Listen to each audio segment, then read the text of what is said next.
Excellencies, ladies and gentlemen, Namaskar. I extend a very warm welcome to all of you to the first ever G20 anti-corruption ministerial meeting in physical format. You are meeting in Kolkata, the city of Nobel laureate Gurudev Rabindranath Tagore.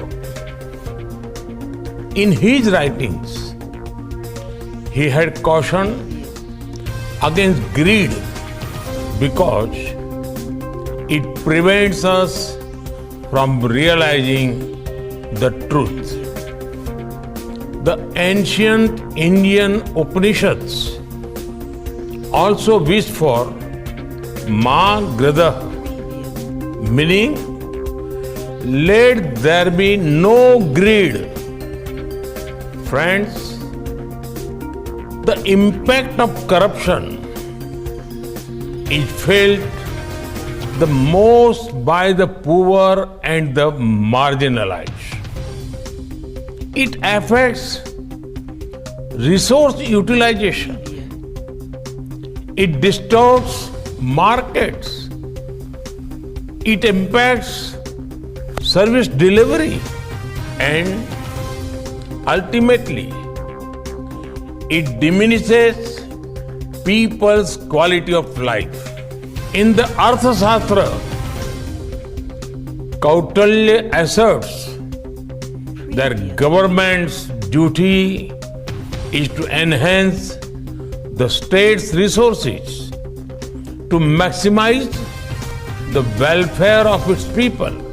Achieving this goal requires combating corruption, and that is why fighting corruption is our sacred duty to our people. Friends, India has a strict policy of zero tolerance against corruption.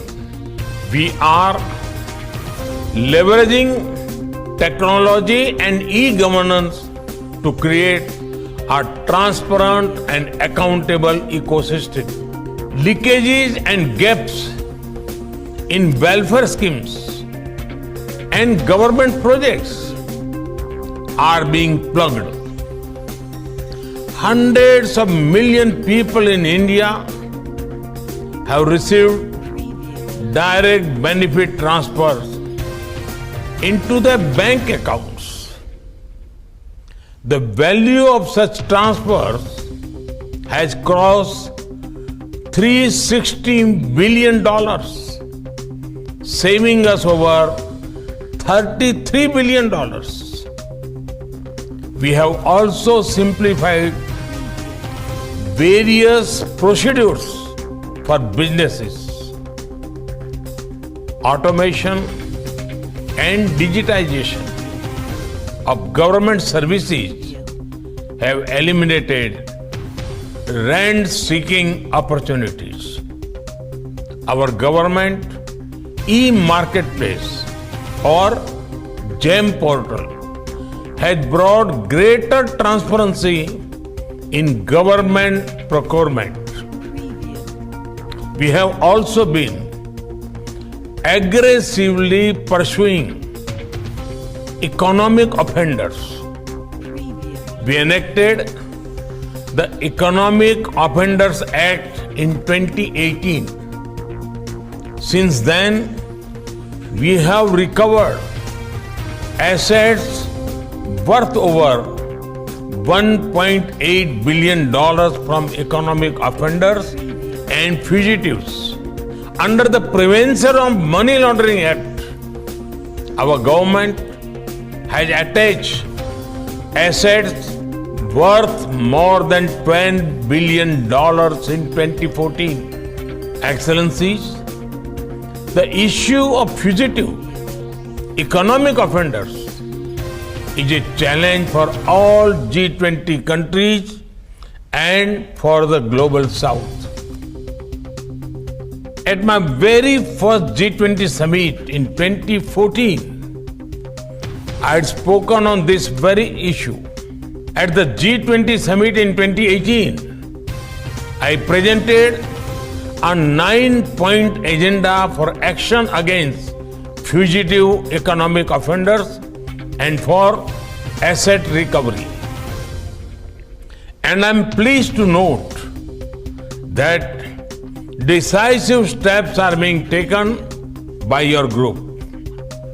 We welcome the action-oriented, high-level principles on 3 priority areas: law enforcement cooperation through information sharing, strengthening asset recovery mechanism, and enhancing integrity and effectiveness of anti-corruption authorities.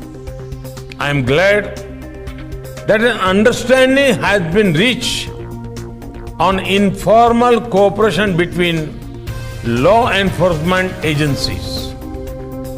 It will prevent criminals from exploiting legal loopholes when crossing borders. Timely asset tracing and identification of proceeds of crime is equally important. We also need to encourage countries to enhance the domestic asset recovery mechanism. To expedite the recovery of foreign assets, G20 countries can set an example by using non-conviction based confiscations. This will ensure swift return and extradition of criminals after due judicial processes, and it will send a strong signal about our joint fight against corruption. Excellencies, at G20, our collective efforts can significantly support the fight against corruption. We can make a difference through enhanced international cooperation and implementation of robust measures that addresses the root cause of corruption. We also need to give due regard to the role of audit institution in our fight against corruption. Above all, besides strengthening our administrative and legal system, we must foster a culture of ethics and integrity in our value system. Only by doing so can we lay the foundation for a just and sustainable society. I wish you all a productive and successful meeting. Namaskar.